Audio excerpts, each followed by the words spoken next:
যে ঢঙ্গি একটা মানে কোত্থেকে যেসব ঢং শিখলি। আচ্ছা,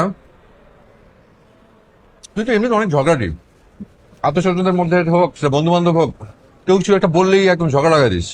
আমি তো তোকে এত কিছু বলি, এই যে পাগল বললাম, ছাগল বলি, ভঙ্গি বললাম, তুই কোনো রিয়াক্ট করিস না কেন?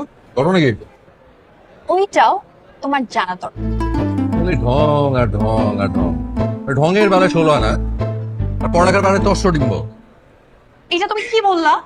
আমি মেডিকেলে পড়ি, 2 দিন পর ডাক্তার হব। তো একদম দুনিয়া উল্টায় ফেলছো না? এই তুই 19 ঘরের নামটা জানিস? তাহলে 19 ঘরের নামটা বল।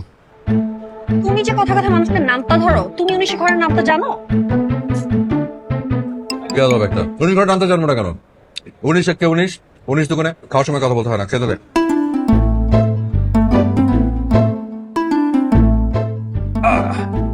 এই যে তোকে নিয়ে একটা বই পেলাম।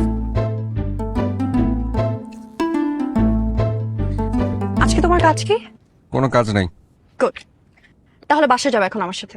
দাদি তোমাকে যেতে বলছে। সন্ধ্যায় খালার বার্থডে পার্টিতে যাও, তুমি সহ। তোর খালার বার্থডে পার্টিতে আমি গিয়ে কি করবো? আমাকে দাওয়াত দিচ্ছে? আমার মেহমান হিসেবে যাবা। শোনো, ফুডম্যানে কিন্তু ফাটাফাটি। আর তুমি তো খাবারের জন্য সব জায়গায় যেতে পারো। তা ঠিক, কিন্তু আজকে শুধু খাবার দিলে হবে না, সাথে 1000 টাকা দিবি, তাহলে আমি যেতে পারি।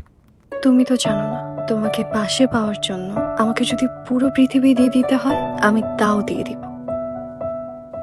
এই যে যখনই টাকার কথা বলি তখনই চুপ। তুই টাকা দিবি নাকি আমি কেটে পড়বো? ওকে, দিব। না না, বাকির সাথে আমি নাই, নগদ দে, বের কর। আচ্ছা ঠিক আছে, পরে দে। আয়। কি বই কিনবি? কি তোর খালা কি বই পড়ে? মামা, আসসালামু আলাইকুম। ওয়ালাইকুম আসসালাম।